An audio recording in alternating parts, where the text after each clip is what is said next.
बने एक दूजे के वास्ते पार्ट 8। वंश धीरे से उठकर शानवी के पास आता है। वो उसके कांपते हाथों पर अपने हाथों को रखता है।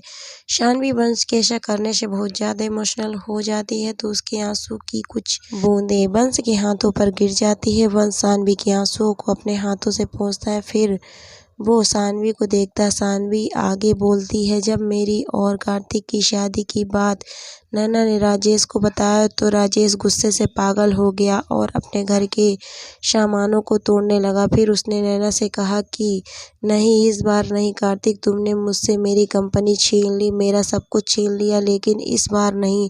अगले दिन राजेश ने मुझे कहा कि मुझे लेट नाइट काम करना पड़ेगा क्योंकि हमें प्रोजेक्ट सबमिट करना था और हमारे पास समय ज़्यादा नहीं था, तो मैं रुक गई। इधर नैना ने कार्तिक से कहा कि क्या हुआ, आज भी शानवी नहीं आ रही है, जरूर ऑफिस का काम कर रही होगी, तुम उससे बात क्यों नहीं कर लेते। कार्तिक ने मुझे कॉल किया, मुझसे कुछ देर बात की, फिर मुझसे पूछा कि राजेश है क्या वहाँ, जरा देना उसे, मुझे उससे बात करनी है। मैंने कहा नहीं, वो नहीं है ऑफिस में, मैं अकेले ही हूँ। कार्तिक ने ओके कहा और कॉल कट कर दी। फिर मैं अपने काम में लग गई।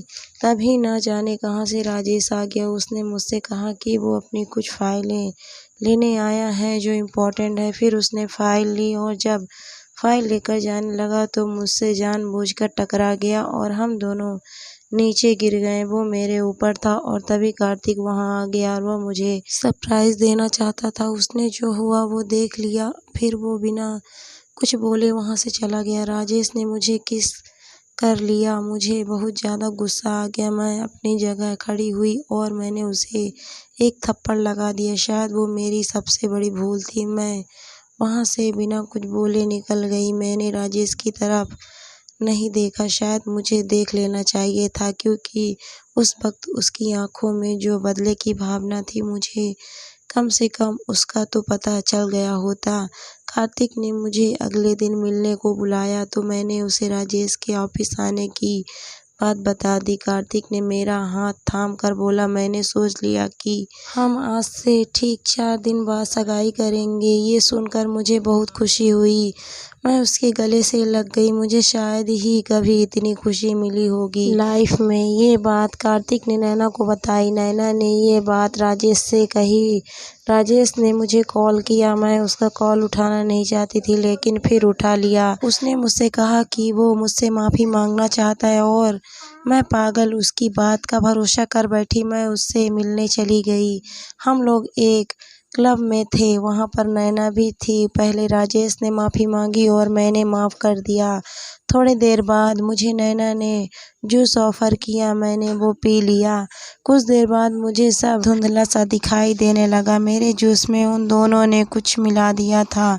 मैं वहाँ से निकलना चाहती थी पर कुछ भी देख नहीं पा रही थी। फिर राजेश मुझे अपने घर ले गया। उधर कार्तिक ने मुझे कई बार कॉल किया पर मेरा फ़ोन जब नहीं उठा तो वो परेशान हो गया। उसने नेहा से पूछा तो उसने भी बताया कि मैं उसके साथ नहीं हूँ, तो कार्तिक बहुत परेशान हो गया।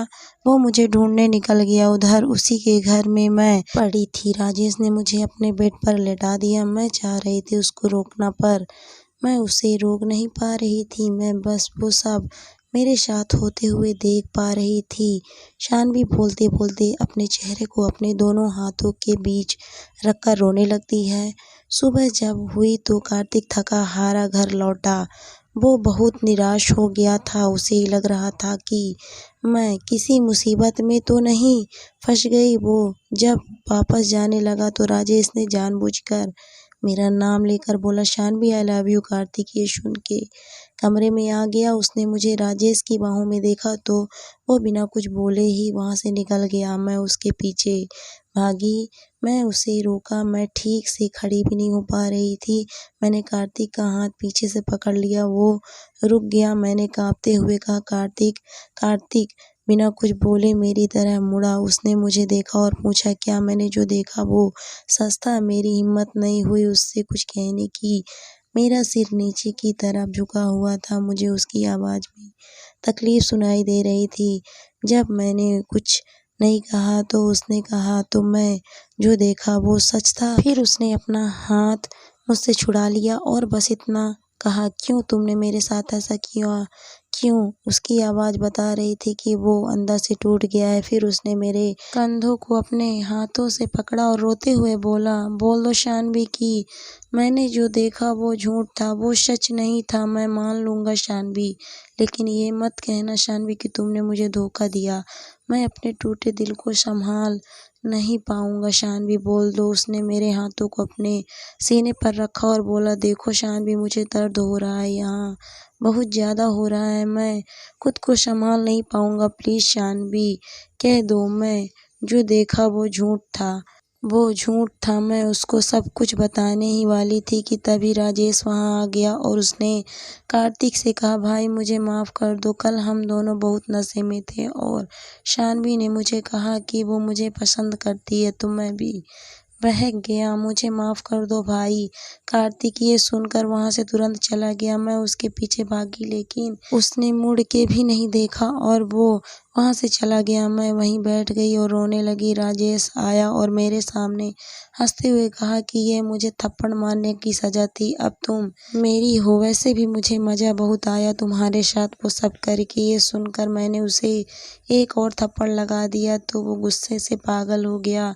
उसने मुझे बालों से पकड़ा और घसीटते हुए अपने कमरे में ले गया और उसने मेरे साथ फिर वही सब किया।